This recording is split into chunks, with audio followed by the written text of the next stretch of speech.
Ал енді біз бүкіл ел болып соның бәрін құрметтеп, енді болашақта енді бұл әрине біздің осы мәнерлеп сырғанаудан тарихы мол, кезінде КСРО-дан қалған сол кезде біздің мәнерлеп сырғанаушылар көптеген жетістіктерге жетті. Қазір енді бұның әрине Михаилдың жетістігі елімізге өте қатты қуаныш сыйлады. Дегенменен осы мәселеге оралатын болсақ, әрине жан-жақтан осы әсіресе ғаламторда қатты талқыланып жатыр, неше түрлі пікірлер айтып жатыр.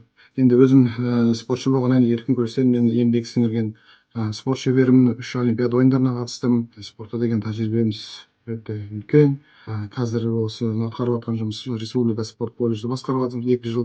Әрине осы тәуелсіздік егемендік алғаннан бастап біздің спортшыларымыз енді ауыз толтырып айтатындығы бар жеңістері.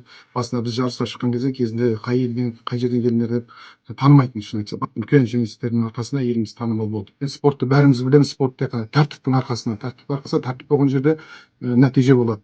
Енді Бауыржан Момышұлы атамыз атап кеткендей, тәртіпсіз ел болмайды, тәртіпке бас иген құл болмайды дейді. Сондықтан бұл мәселе әрине ешқандай бұның проблемасы жоқ. Бұл жай ғана отырып сөйлесетін мәселе.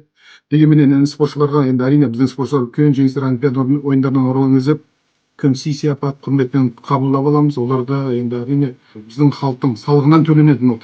Қазір министрге алба болып ақшаны жан-жаққа шаша берсе, ол не болады ертең? Оларда оның да сұрауы бар ғой. Ертең көптеген мысалы тексерістер болады. Бұл ақшаны қайда жұмсадыңдар, ертең нәтиже болмай қалса, мынау салаға неге бөлмедіңдер деген мәселелер көп. Ынтымақ, бірлікке шақырғанда енді әрине ары қарай біздің спортымыз ары қарай дамиды. Енді министрлік тарапынан үлкен жұмыс атқарылып жатыр.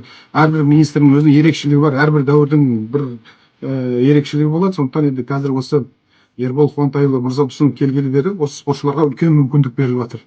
Жан-жақта. Ол да қызу талқылауға түсіп жатыр. Неге ол спортшыларға көптеген мүмкіндік беріп жатыр? Әрине, спортшылар андай үлкен тәжірибемен қайда барады олар? Спорт саласына барып жұмыс істеу керек, тәжірибесімен бөлісу керек, ақыл кеңесін айту керек жас буынға келе жатқан.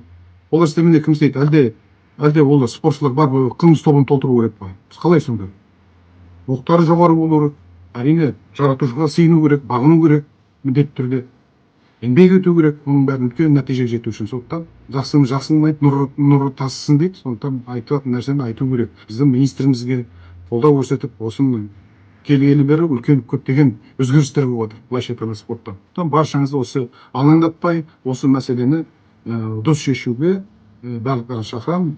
Сондықтан баршаңызды бірлікке, ынтымаққа шақырамын. Әрдайым елімізді қолдап, біздің спортшыларымызды қолдап, ешкім далада қалмайды.